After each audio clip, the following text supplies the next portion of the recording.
وہ ہر ایک سے ملاقات بھی کرنا شروع کرتے ہیں کامران ٹیسوری صاحب. پھر اس کے بعد وہ کوشش کرتے ہیں اور وہ کر رہے ہیں کہ وہ کسی طریقے سے مصطفیٰ کمال اور ساتھ میں فاروق ستار صاحب ان کو اور باقی جو دھڑے ہیں ان کو ملانے کی کوشش کریں, which is good. ہاں. لیکن مستقل مجھے بتائیں, جب فاروق ستار صاحب ان کو لے کر آ رہے تھے تب کیوں اتنا مسئلہ ہو رہا تھا؟ تو تب بھی مان لیتے. خیر ابھی بھی سرپرائز ہی تھا, لیکن خیر چلے جی. فاروق ستار صاحب نے ابھی سے جوائن کر لیا, ان سے بات بھی کریں گے اس حوالے سے, لیکن پہلے ٹاپ اسٹوریز ہے نا. Top stories.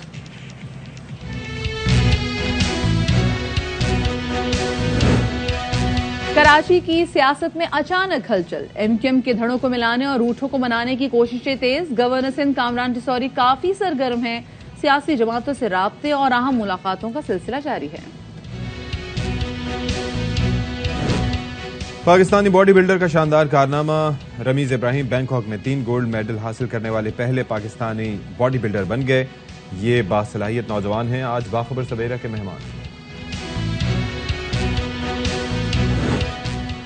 اور سدا بہار گیت انوکھا لاڈلا کھیلن کو مانگے چاند سے شہرت حاصل کرنے والی معروف گلوکارہ بلقیس خانم انتقال کر گئیں. نماز جنازہ آج بعد نماز مغرب ادا کی جائے گی.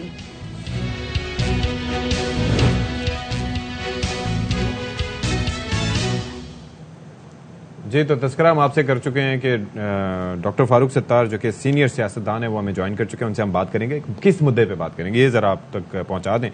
معاملہ ہے جی اچانک ہلچل کراچی کی سیاست میں. ویسے تو ملکی سیاست میں اس وقت ہلچل ہے, لیکن کراچی چونکہ اکنامک ہب ہے, منی پاکستان کہا جاتا ہے, تو یہاں کے مسائل بہت زیادہ ہیں. انفراسٹرکچر کے مسائل اپنی جگہ ہیں, امن و امان کے مسائل اپنی جگہ ہیں, اسٹریٹ کرائمز بڑھتے چلے جا رہے ہیں اور کوئی پوچھنے والا نہیں ہے. اور مجھے افسوس اس بات پہ ہوتا ہے کہ جو شہر تقریباً 60 سے 70% ریونیو جنریٹ کر کے پورے ملک کو چلاتا ہے, اس شہر کی سڑکوں کا حال دیکھیں, عوام کا حال دیکھیں, سہولیات جو ان کو مہیا کی جاتی ہیں وہ دیکھیں, جس حال میں لوگ یہاں پر سسک کے رہ رہے ہوتے ہیں وہ دیکھیں, اور جتنا کراچی کے لوگ ٹیکس دیتے ہیں وہ بھی آپ دیکھیں کہ کتنا یہاں کے لوگ ٹیکس دیتے ہیں. اچھا جی, تو ایم کیو ایم پاکستان کی جو ایک ہم نے اسپیسیفک جب ایم کیو ایم جب ٹوٹی تو اس کے بعد ہم نے دیکھا کہ مصطفیٰ کمال صاحب پاک سرزمین پارٹی کے ساتھ آئے, پھر فاروق ستار صاحب علیحدہ یہاں پہ کھڑے ہیں.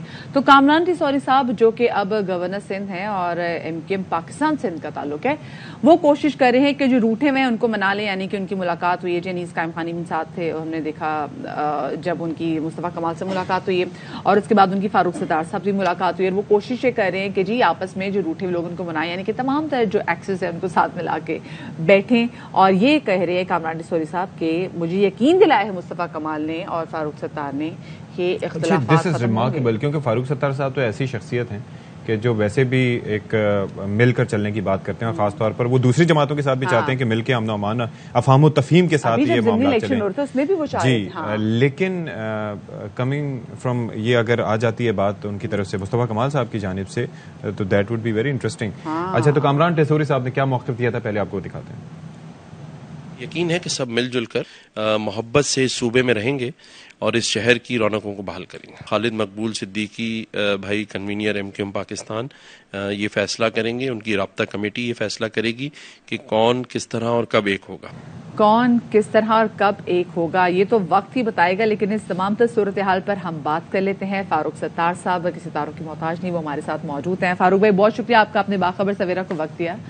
فاروق صاحب یہ جو محبتوں کی بات کر رہے ہیں کامران ٹیسوری صاحب, کیا یہ محبتیں آپ کو سچی اور پوری بھی ہوتی ہوئی دکھائی دے رہی ہیں؟ ان کی تو آپ سے بھی بات ہوئی ہے, مصطفیٰ کمال صاحب سے بھی بات ہوئی ہے, جو کہ کسی اور لیول پہ چل رہے ہوتے ہیں, ان کا غصہ بھی ایک طرف چل رہا ہوتا ہے. تو لگ رہا ہے کہ آپ کے تمام تر ایکسس جن سے آپ کی پرانی محبتیں تھیں, میل ملاقاتیں تھیں, وہ ایک ہو جائیں. بلکہ اس کے اندر ایک چیز ایڈ اضافی کہ جس بات کا ان کو یقین ہے, کیا اس بات کا آپ کو بھی یقین ہے؟ میرے خیال میں مجھے تو گزشتہ 2.5 سالوں سے تو میں ڈیڈیکیٹڈلی اور خاص طور پر اسی ایجنڈے پر کام کر رہا تھا کہ میں نے دیکھ لیا تھا مختلف بائی الیکشنز میں کیا صورتحال تھی. 2018 کے الیکشن میں ایم کیو ایم کہاں تھی اور کہاں سے کہاں پہنچ گئی تھی.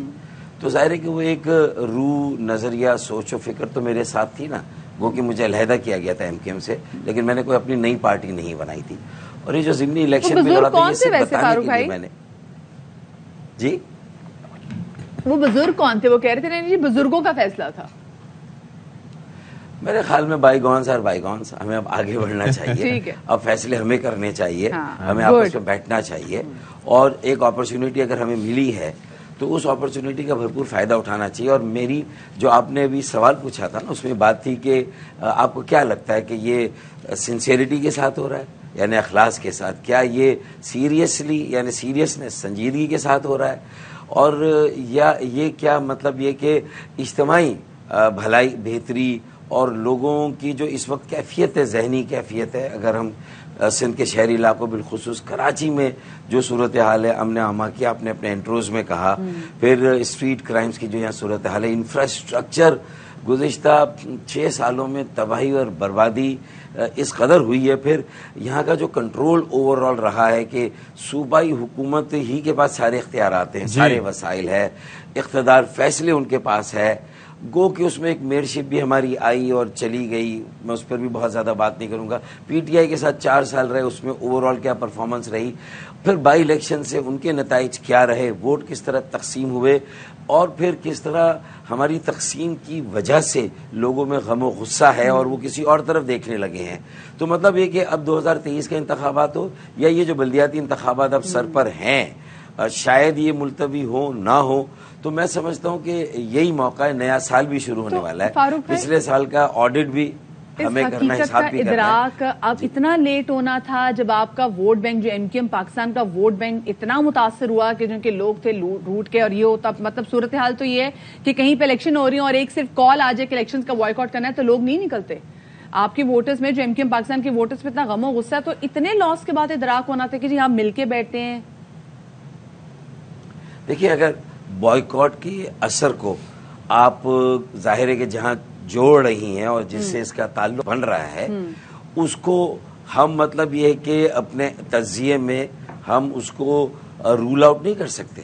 تو اسی لیے یہ دیکھنا کہ جنہوں نے بھی یہ غلطی کی، یعنی MQM نے بائی ڈیفالٹ کہ وہ اپنے اندر یکجہتی اور وہ اتحاد قائم نہیں رکھ سکے، تقسیم ہو گئے، منتشر ہو گئے، جس کی وجہ سے وہ خلا جو ہے قائم ہے، اور وہ بائیکاٹ کا بھی ایک اثر پھر ہمیں نظر آتا ہے. اس خلا کو پر ہونے نہیں دیا گیا، بائی ڈیفالٹ بھی، بائی ڈیزائن بھی، اور باہر سے بھی ایسے حالات پیدا کیے گئے کہ بھئی دیکھیں MQM کے بانی نے جب ملک کے خلاف نعرے لگائے تو ان کا مائنس ہونا تو ایک خود بخود ایک عمل شروع ہو گیا، اور انہوں نے خود یہ کہا کہ بھئی اگر ڈاکٹر فاروق ستار نے پارٹی کو ٹیک اوور کیا تو سب ان کی طرف دیکھیں. تو انہیں بھی یہ حکمت عملی نظر آئی جو 23 اگست کو میں نے اقدام کیا 2016. یہ بڑی بات مطلب ہے کہ باقی جو پھر کہ ان کو یہ حکمت عملی نظر آ گئی، انہوں نے اتنی آسانی سے انہیں دیا. ہاں اچھا، پھر ہم نے اندر ہی سے مطلب ہے کہ جو ہمارا پھر مزید اختلاف جو ہوا وہ ظاہر افورڈیبل نہیں تھا ہماری کمیونٹی، مہاجروں کے لیے، مظلوموں کے لیے، ووٹ بینک کے لیے، سندھ کے شہروں اور کراچی کے لیے،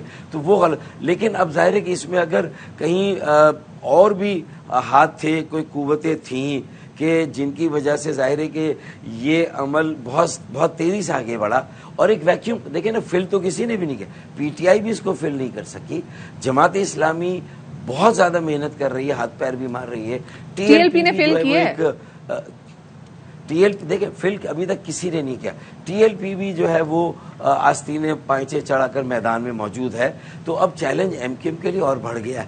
لیکن میں سمجھتا ہوں کہ کرنٹ ایک انرجی، اگر یہ سب دل سے نیک نیت سے، اللہ کرے میری دعا ہے جو آپ نے انٹرو دیا تھا کہ اس میں کوئی پرسنل ایجنڈا کسی کا شامل نہ، اور بہت کلیئرٹی کے ساتھ ہم یہ بھی تو کہیں نا کہ بھائی ہماری اجارہ داری منوپلی نہیں ہے، ہم سب مل کے کیا کرنا چاہتے ہیں، ایک اگلے 10 سال کی قیادت تو ہم لوگوں کے سامنے پیش کریں نا کہ بھئی ہمارے فینس، ہمارے فالوورز، ہمارے ورکرز ایسے ہیں، اتنے نظریاتی ہیں کہ اب وہ پارٹی کی بھی باغ ڈور سنبھالے، تحریک کے نظریے کو بھی آگے لے جائیں، اور شہروں کے عوام کے مسائل حل کرنے کے لیے بھی ان کی تربیت ہو، اور وہ ہمارے ترجمان بھی بنے، میڈیا میں بھی آنے لگے، پریس بریفنگ، پریس کانفرنس کرے، فیصلوں میں بھی ہمارے ساتھ شامل ہو، شریک ہو. میری مراد ہے کہ ہم لوگوں سے معافی بھی مانگے جو غلطیاں کی، اور انٹرا پارٹی الیکشن کی اگر گنجائش بنتی ہے جتنا جلدی ہو، مطلب یہ میں کوئی مسلط نہیں کر رہا اپنے کسی ایجنڈے کو یا مطالبہ یا شرائط نہیں ہے، لیکن یہی پریگمیٹزم ہے، یہی دانش مندی. دیکھیں عقل سے زیادہ دانش کو استعمال کرنا ہے.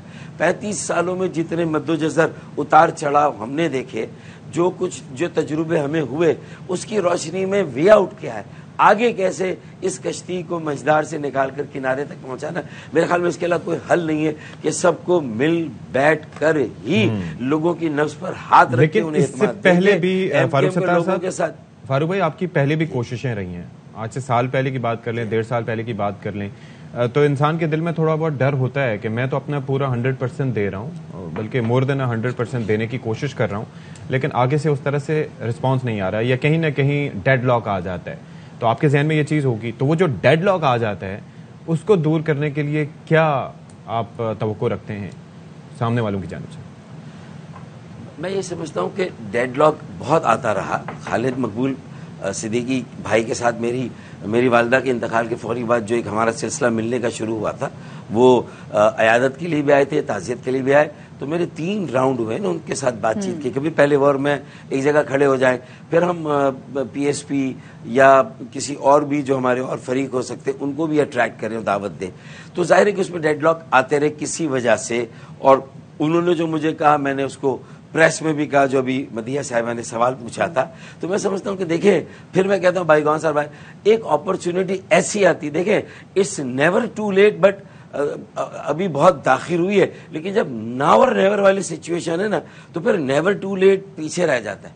اب ناور یہ آپ کا پولیٹیکل ایکیومن ہے, اب آپ کو اپنی سیاست, اپنی جو سیاسی زندگی اور تجربوں کا نچوڑ استعمال کر کے فیصلے کرنے, تاریخ میں جانا ہے. صرف سیاسی سربراہ اور رہنما اور کارکن کے طور پہ ایکٹ نہیں کرنا, اسٹیٹسمین بن کے آپ کو لوگوں کی فکر کرنی ہے, ان کے بارے میں سوچنا ہے. کراچی 7واں دنیا کا بڑا شہر ہے, اور 20 بڑے شہروں کو لے تو کوئی پبلک ٹرانسپورٹ کراچی میں نہیں ہے. 20 دنیا کے شہروں میں سے کراچی والی شہر نظر نہیں آتی کراچی میں. ایسا لگ رہا ہوتا بس کراچی یا دعاؤں سے چل رہا ہے یا تو پتہ نہیں کس چیز سے چل رہا ہے, کیونکہ امن و امان کی صورتحال آپ کے سامنے ہے, یہاں پہ سڑکوں کی صورتحال آپ کے سامنے ہے, ہر چیز آپ کے سامنے. بالکل.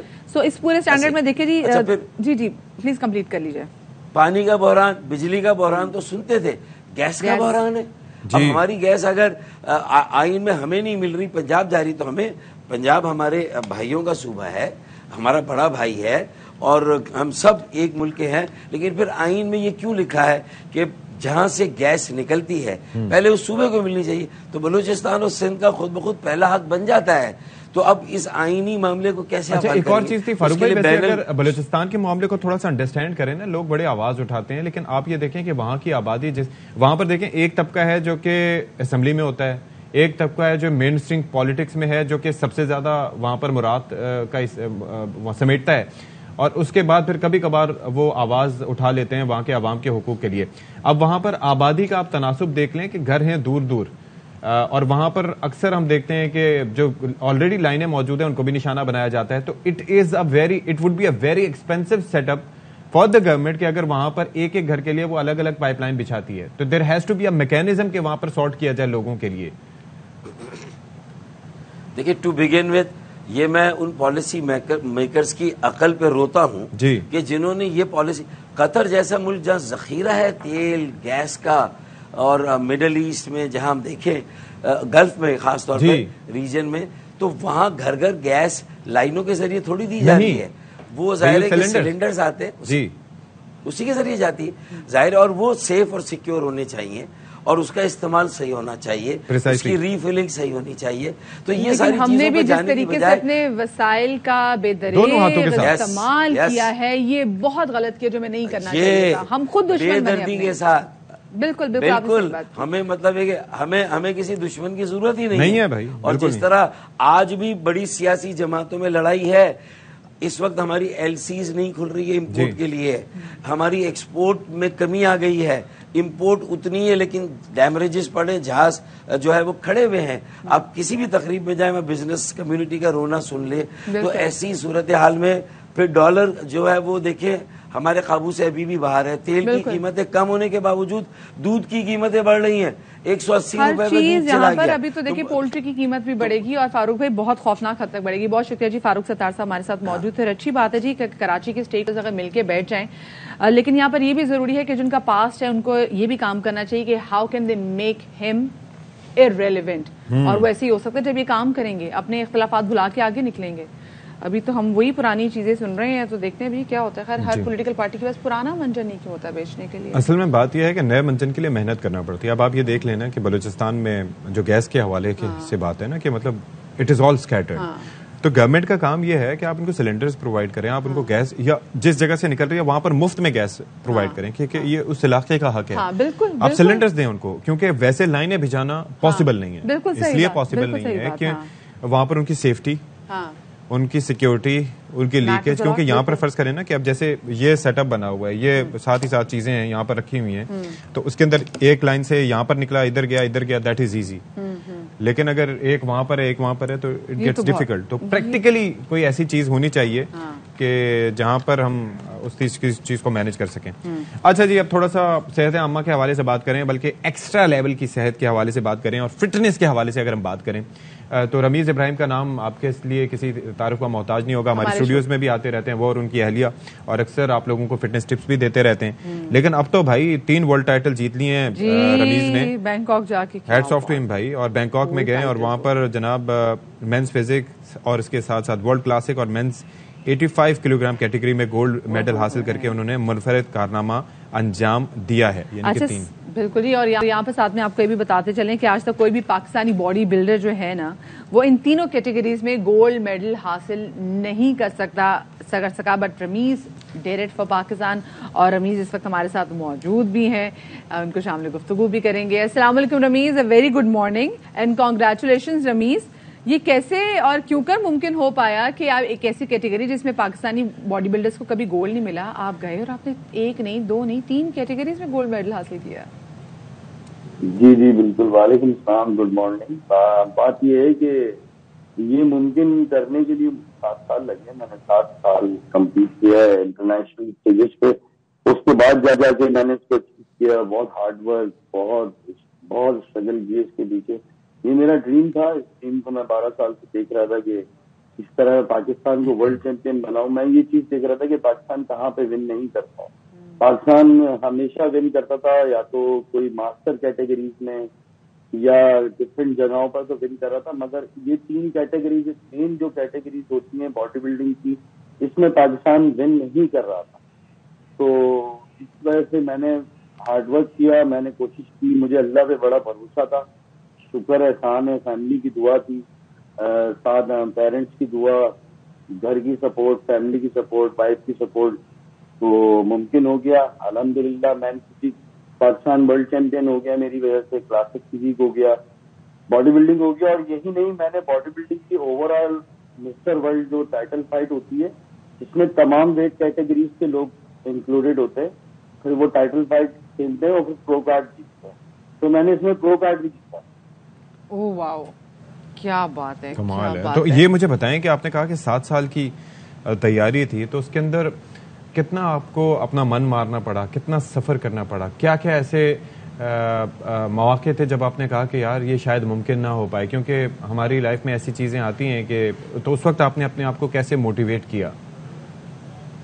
دیکھیں, یہ کنٹینیو 7 سال کی تیاری تو سے نہیں کہیں گے. یہ تیاری تو میں نے 6 منتھ کی تھی, لیکن ہر سال جو ہے وہ میں 7 سال سے 6 مہینے میں تیاری کر رہا تھا. تو جس کی وجہ سے جو ہے نا یہ معاملات چل رہے تھے کہ بس آن اینڈ آف ڈائٹ اور ٹریننگ چل رہی تھی.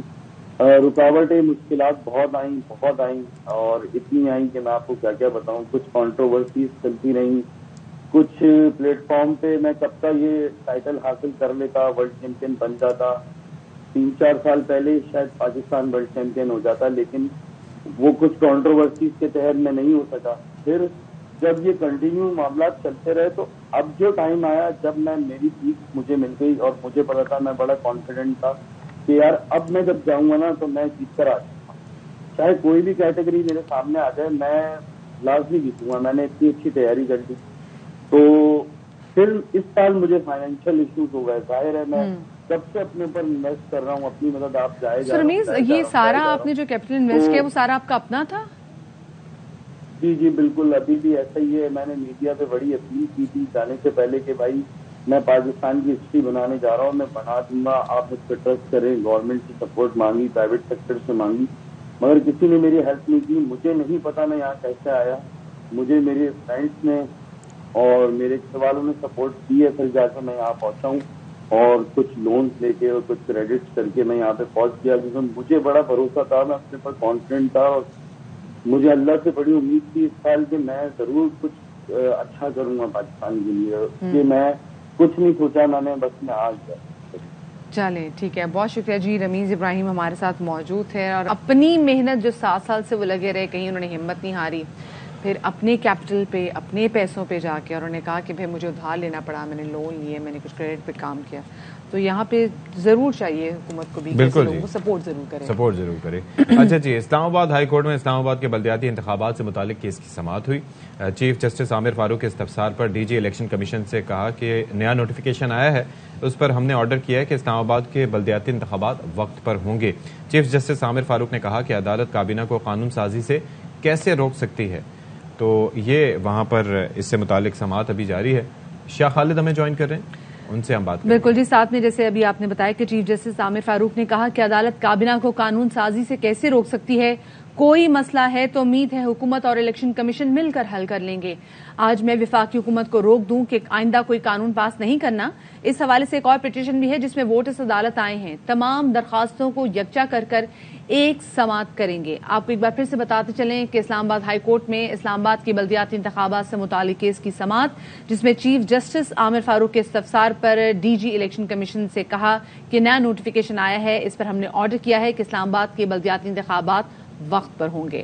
چیف جسٹس عامر فاروق نے کہا کہ عدالت کابینہ کو قانون سازی سے کیسے روک سکتی ہے، کوئی مسئلہ ہے تو امید ہے حکومت اور الیکشن کمیشن مل کر حل کر لیں گے. آج میں وفاقی حکومت کو روک دوں کہ آئندہ کوئی قانون پاس نہ کرنا. اس حوالے سے ایک اور پٹیشن بھی ہے جس میں ووٹرز عدالت آئے اور تمام درخواستوں کو یکجا کر ایک سماعت کریں گے.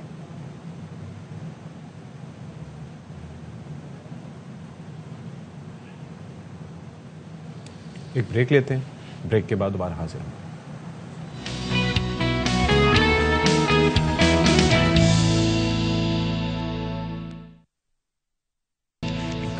جی تو welcome back after the break. آج ایک نہایت ہی امپورٹنٹ ٹاپک کے حوالے سے بات کریں گے جس کو ہم اتنی ویٹیج نہیں دیتے، اس پہ ذرا بات نہیں کرتے، اور وہ ٹاپک یہ ہے پیلیٹیو کیئر کے حوالے سے. ہم سب کے خاندان میں کوئی نہ کوئی ایسی مطلب، کیونکہ ہمارے اپنے پیرنٹس بھی ہیں اور ہماری فیملی میں کوئی نہ کوئی ایسا شخص ضرور ہوتا ہے جس کو خدا نہ خاصا کبھی زندگی میں کسی ٹرمینل اسٹیج پر آ جائے اپنی صحت کو لے کر. تو اس خبر کو بریک کیسے کرنا ہے to the patient and to the family, یہ بہت زیادہ امپورٹنٹ ہے. نہیں، اور اس سے ہٹ کے بھی ملتی ہے. آپ دیکھیں، میرے والد صاحب بیمار تھے، ان کی طبیعت بہت ناساز تھی اور وہ ہاسپٹلائز تھے، اور ہاسپٹل کے بعد تقریباً 1 مہینے سے زائد وہ ہمارے ساتھ رہے. تو جب وہ ہمارے ساتھ رہے تھے تو اس کے اندر کافی ایسی چیزیں تھیں کہ جن کا ہمیں ان کے ساتھ رہتے ہوئے سیکھنا پڑا. کس طرح سے ان کو حوصلہ دینا ہے، کس طرح سے ان کو ہمت دینی ہے، کس طرح سے ان کی کیئر کرنی ہے، کس طرح سے ان کو اٹھانا بٹھانا ہے، کس طریقے سے اپنے اس چیز کا خیال رکھنا ہے کہ شاید ان کی مینٹل اسٹیٹ کا، ایک دوسرے کو حوصلہ دینا ہے کہ ان کی النس جو ہے وہ شاید ٹرمینل ہو، شاید وہ نہ رہ سکیں، کیونکہ ہم اپنے سامنے کسی کی حالت کو گرتے ہوئے دیکھنا. And it's not only about the patient, it's about the family as well جو کہ پیشنٹ کا خیال رکھتے ہیں، کیونکہ فیملی ایک ٹراما سے گزر رہی ہوتی ہے. پیشنٹ جو ہے وہ تو اس کو تو نظر آ رہا تھا کہ آگے کیا ہونے والا ہے، لیکن جو اس کے ساتھ اس کے فیملی ممبرز جو مسلسل ایک کرب، ایک مخمسے میں کا شکار ہوتے ہیں کہ پتہ نہیں آگے جا کے کیا ہو جائے گا. جو فیئر ہوتا ہے اس سے ڈیل کیسے کرنا ہے، دس از ویری امپورٹنٹ. دنیا بھر میں تو ہم نے دیکھا ہے کہ اسپیسیفکلی گروپس ہوتے ہیں، گریف گروپس ہوتے ہیں، بہت ساری ایسی چیزیں ہوتی ہیں، لیکن ہمارے ہاں ایسا ادراک ہی نہیں ہے کہ ایسا بھی کچھ ہونا چاہیے. ادراک بھی نہیں. اور دوسرا، اس سے ہٹ کے ہاسپٹل میں جو کیئر کی جا رہی ہے، از دیٹ انف؟ ڈاکٹر سے کیا کمیونیکیشن کرنی ہے ہمیں یہ بھی نہیں پتا ہوتا. اور ہمارے یہاں ظاہر ہے کہ خود احتسابی کا عمل بھی بہت کم ہوتا ہے. ہاسپٹل میں مریضوں کو ایٹ ٹائمز نہیں پتا ہوتا کہ کس طریقے سے ان کے پیشنٹ کو ٹریٹ کیا جا رہا ہے. بڑے بڑے ہاسپٹلز میں یہ سچویشن ہے کہ ٹکا سا جواب دے دیا جاتا ہے، اور گھر میں آ کے ظاہر ہے کہ جس طرح سے میں نے تذکرہ کیا کہ ٹرمینل النس ہو یا ایسی النس ہو جس میں صحیح ہونے کی آپ کو کوئی امید نظر نہیں آتی، تو اس کے اندر آپ کی پریشانیاں. پھر اگر عمر زیادہ ہو تو اس میں ایک چکر یہ ہوتا ہے کہ ایک چیز دوسری چیز کے ساتھ اس کا انٹریکشن کس طریقے سے ہے، ایک میڈیسن سے اس کے اثرات کیا پڑ رہے ہیں، مریض کی صحت پہ کیا اثرات، کیونکہ ول پاور بھی کافی کمزور پڑی ہوتی ہے. لیکن وہی بات کہ پیشنٹ بھی اور جو پیشنٹ کی فیملی ہے، ان دونوں کو ساتھ لے کے چلنا ہے. اچھا جی, اس حوالے سے بات کریں گے. ہمارے ساتھ موجود ہیں انڈس فارما اسپتال میں اس موضوع پر ایک سیمینار دل کی باتیں ہوا تھا, جس میں اس طرح کے مریضوں اور پھر جو لواحقین نے بہت سے اپنی ایسی اداس باتیں شیئر کی تھی. وہ پیشنٹ جن کو پتا تھا کہ ان کے لیے اب زندگی بہت مختصر رہ گئی ہے اور وہ چند دنوں کے مہمان ہیں, تو ان کی جو احساسات تھے انہوں نے وہ شیئر کیے تھے. اسٹوڈیو میں موجود ہے ہمارے ساتھ سمیہ قاسمی, جو انڈس ہسپتال میں انٹرنل میڈیسن کی کنسلٹنٹ بھی ہیں. ان سے بھی بات کریں گے. السلام علیکم جی سمیہ, ویلکم ٹو باخبر سویرا. سب سے پہلے تو ہم آپ سے چاہیں گے کہ آپ لوگوں کو بتائیں کہ یہ پیلیٹیو کیئر کتنی زیادہ امپورٹنٹ ہے اور اس کی کتنا ضروری ہے کہ یہ ہو. So first of all, thank you for having me. Palliative care کی جہاں تک بات ہے یا palliative medicine کی بات ہے, it's a concept that is still foreign in Pakistan. کیونکہ although ہم ایک مسلم گھرانے سے تعلق رکھتے ہیں, we have an Islamic background and rich Islamic history, we still think of death as a taboo. We don't talk about it. It's a reality and we need to accept it. یہ بہت عجیب لگ رہا ہوگا کہ as a doctor میں یہاں پر آ کر موت, ڈیتھ کی بات کر رہی ہوں. It is a reality. ہر ایک نے جانا ہے یہاں سے. ڈیتھ کی بات کرنا آسان نہیں ہوتا اور اس کو ایکسیپٹ کرنا تو بہت ہی مشکل ہے. جو چھوڑ کے چلا جاتا ہے اس کے لیے ایک آنے والی زندگی کی ایک ہوپ ہوتی ہے. And obviously our deen also gives us hope, and this is that striving thing for us. لیکن جو پیچھے جو فیملی رہ جاتی ہے اس کے لیے کوپ اپ کرنا گریف سے ایک بہت مشکل کام ہے. And how we can provide that support as a community of doctors or as a community of people for these patients and their families, that needs to be addressed. So coming back to palliative medicine سب سے پہلے ہے کیا چیز؟ پیلیٹیو medicine کو recognise کیا تھا WHO نے back in 1990s. Recently CPSP نے اس کو ریکگنائز کیا ہے as a speciality, and now we have palliative medicine fellowships in Pakistan. Palliative medicine کا ایک ایسا شعبہ ہے جو کہ آخری وقتوں میں چیزوں کو مریضوں کے لیے آسان بناتا ہے. نہ صرف یہ جبکہ وہ پیشنٹس جو کہ کسی بھی طویل بیماری جیسے کوئی بھی chronic illness, whether it is complicated diabetes, whether it is CVA فالج, کمپلیکیٹڈ اور end stage kidney disease, end stage heart failure, end stage liver failure, یا کینسر یا بڑھاپا, اور وہ پیشنٹس جو کہ اگریسو ٹریٹمنٹ نہیں چاہتے اپنے ساتھ, وہ نہیں چاہتے کہ CPR ہو, وہ نہیں چاہتے کہ شاک ہو, وہ نہیں چاہتے کہ ان کو ڈائلسس پہ ڈالا جائے, وہ نہیں چاہتے کہ ان کو زیادہ دوائیں کھلائی جائیں, وہ نہیں چاہتے کہ ان کو روزانہ ڈرپس لگیں, وینٹ پہ ڈالا جائے. ایگزیکٹلی. تو ان کے لیے پیلیٹیو میڈیسن ایک ایسی چیز پرووائڈ کرتی ہے جو کہ نہ صرف سپورٹیو میجرز پرووائڈ کرتی ہے, it provides the idea of dealing with total pain. How does it help? Okay, so when we talk about palliative medicine کے اندر کچھ categories ہیں, جیسے for example pain. پہلے ہم سمٹم اسیسمنٹ کرتے ہیں پیشنٹ کی, what are the main symptoms that the patient is suffering from, and then we make a treatment plan for these patients. So pain, and for example if the patient is suffering from continuous bouts of vomiting, we treat that. Abdominal pain, we treat that. So any aspect of pain management. Then we come up to rehabilitation, nutrition, physiotherapy, we deal with psychosocial aspect. Now another very important point that I would like to talk about here, and I would like to make a point here, is کہ جب ہم psychosocial کی بات کرتے ہیں تو psychological aspects کی تو بہت بات کی جاتی ہے, but what about the social aspects? Social aspects میں کیا جو پیشنٹس ہمیں چھوڑ کے چلے گئے, کیا ان کی فیملیز اپنے آپ کو سیلف سسٹین کر سکتی ہیں؟ بہت مشکل ہے. کیا ان کو ان کے بچوں کو ایجوکیشن پرووائڈ کی جا سکتی ہے؟ کیا ان کو معاشرے کا ایک ایسا وائٹل انٹیگرل پارٹ بنایا جا سکتا ہے کہ وہ اپنی زندگی خود مختار طریقے سے گزار سکیں؟ So this aspect still needs to be tapped. At Indus we are trying to work on it. But obviously this needs to be taken on a government level. This needs to be recognized by the government that there is a dire need of establishing a social welfare system in Pakistan.